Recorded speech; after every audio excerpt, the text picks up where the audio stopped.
What's up, guys? Welcome back to the Love for You channel, and I'm here with the Christian Vegh. Y'all, this is a super special interview. This guy right here, he is one of the best international guitar players I have ever heard in my life, and y'all gonna need to tap in now because if y'all do it, it's too late. I'm just letting y'all know it's always too late, and this is the time to tap in. So let's just start getting him introduced. What's up, man? Appreciate you. Good to see you again. Good to see you too, man. Yeah. Thank you so much for being part of this interview for us on the Love for You channel. I thank you for having me. Absolutely. Yeah, we had a great first introduction, literally within the first day I was in Florida playing your songs 7 days. To be completely honest with you guys. Hey. Thank you. And where are you from, man? Well, I was born in Detroit, Michigan, and then I lived in Canada all my life. So I kind of grew up in between two countries. Okay, I love Canada. When I was a kid, I used to dream that I was going to go to Canada. Have not been there yet. Used to dream that you were going to go to Canada? I used to literally dream I was going to go to it's Canada. Funny because there's Canadians dreaming that they're going to go to America. Really? Oh yeah. Guys, if y'all dream about coming to America, let's chat. Yeah. Let's chat. We can go and get that little swap. You know, the exchange program. The exchange program. Exactly. Should have that. I want to know what is your favorite genre of music? But it's Renaissance rock because what I've been able to do is just take my favorite aesthetics from different genres that I listen to, and then imagine just getting them all in the same place. I can see what you're saying. It's like a mixture of every single different element that you're looking for. Yeah, I mean, I've been told it's eclectic, but I'm not so certain because I think eclectic implies that there's almost so many things. It's like overwhelming. It's like a nuance to it. And what I mean by nuance is that there's nothing that doesn't belong. Got you. I love that. Yeah, I love that. At least in my mind.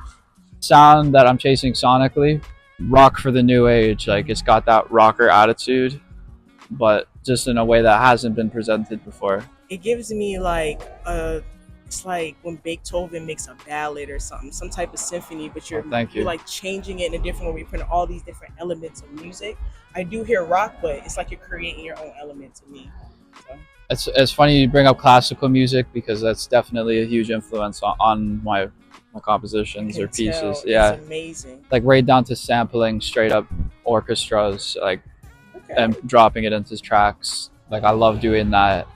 Igor Stravinsky is my favorite artist or composer. Yeah, you may or may not have heard of him. He's like he's a Russian composer, and he moved to America because he was shunned from Russia during communist Russia era and Soviet Russia era, and they were kind of forcing him to do Russian nationalist music, which is like music for the state, for the party.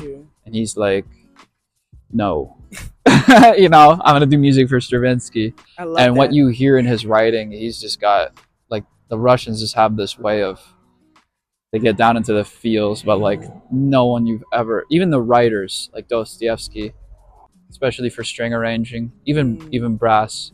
But like, yeah, I love classical music, and I also love contemporary music, rap, Kanye West. I think one day I'm gonna get to meet him, and it's gonna be like a crazy thing too, because like in my mind, like he's gonna expect it. I don't want to sound cocky, but there's gonna be this weird exchange. And I already know like what song I'd show him, but and like I would also ask him to show me like what's the next thing you're excited about, so I can go and give to that. That's always what I'm asking artists. It's like, yo, show me that that demo you recorded at 4 a.m. like the next one that you're super pumped about. I have an imagination, and I'm qualified to like listen to like the voice note or the Logic session that's not really mixed, and it's like those are always the moments where you're like, oh, like I got to see that song before it was that song. Yeah, and when he composes, you can see the spark in his eyes. Like he's composing, he'll write something, he'll be here just trying to record something, Remember that had you on the trumpet tracks? Yes, like his eyes just spark when he's just making something new. So I had to go and just see what type of genre of music he likes, because anything he can dabble in, even if like he said hip-hop, I'm telling you, your whole thing will go crazy. Tap in now. Ballet or composing? Well, ballet was actually something that I got into because of conducting, which I think conducting also, if you know how to conduct and understand like just how the orchestra works and how people keep time in an orchestra, and looking at enough scores that plays directly into composition, and like really how the fabric of harmony works at like its fundamental level. And that's the most important job. Yeah, is the composing of that orchestra. And seeing ballets, Balanchine and Stravinsky's work, but he also did you know, Prelude to the Afternoon of a Faun. Claude Debussy is an incredible ballet, and that's what got me into it. It's very contemporary though. It's not like, you know, like typical stuff. It's very like almost like Egyptian. Like everyone's like it is. I love that. I saw that in conducting class. I swear, I think it was a dark room right on the projector. I just stood up. Everyone's like, I don't know. Sometimes I'll do that if I see. I don't care. I'm gonna like stand up and I'm like, just to be like, yo, because you can feel it so much. Any contemporary music, hip hop, R&B, blues. I get what you're saying. It is all of those hooks. Got you. Like the little melodic tendencies. Got you. Okay, I get what he's saying. I love that. That's crazy. Yeah. Like if there's a patch cable or something I need, like I'll run to get it. Yes. To make the session flow. Like, not the best saying, I guess, but I do like gun to my head all the time, and it's like it is a matter of life and death in that moment. Not to be like weird about it, but I feel like that makes you a musical genius, because that's what geniuses do. When they have an idea, they trying to create. I appreciate that. I find that sound. So. For the record, I don't think I'm a genius, and like I gotta just be straight up. Like my philosophy on genius. Yeah, please don't hate me. If you ever see all love. If you have to walk around and affirm out loud that you're a genius all the time, I'm not sure if that's where the genius lies. I think his genius is when he's pursuing it, and there's moments. There's moments. It's not no genius lives as a genius 24/7. They have their moments where they leave their mark through history, where that genius actually appears, and then boom, it's timeless. Like this rift that opens up is like, oh yeah, that one moment, yeah, that carried out through centuries. So through the journey, it's through the pursuit. Gotcha. And sometimes it will appear, only if you're grateful enough, if you're like clear-headed enough, if you're sober enough, and if you're really listening. Sometimes you will be gifted that moment. Sometimes, but no, I don't think I'm a genius. Anyway, humble, but humble, but I love it, and I love it. Thank you, man. Favorite video game, man? Minecraft. Yo, I love Minecraft. I'm not gonna lie to you. My nephew plays it, and you know, I always feel like anyone who's in Minecraft are gonna be like engineers in some type of way. I have a friend, Jorge, who I made my first techno track, legit techno house track, and we made the Kyrie. This was part of the mass. He played this beat. I was up for like 28 hours in New York. I saw Dame the night before.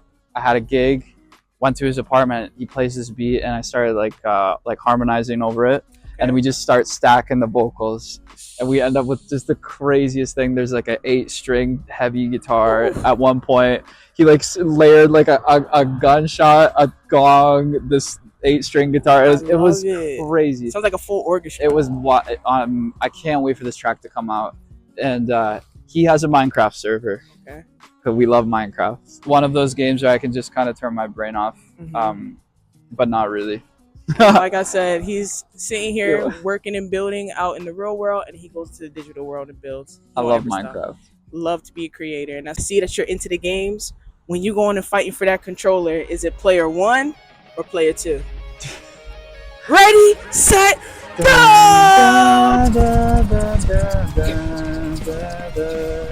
Player 1! I'm no player, but I'll be player 1. That's your answer. Player 1 has to be. Has to be player 1. You already know. You got to be number 1 in this game, so you got to pick that player 1. Y'all tap in. He got player 1 dropping soon, guys.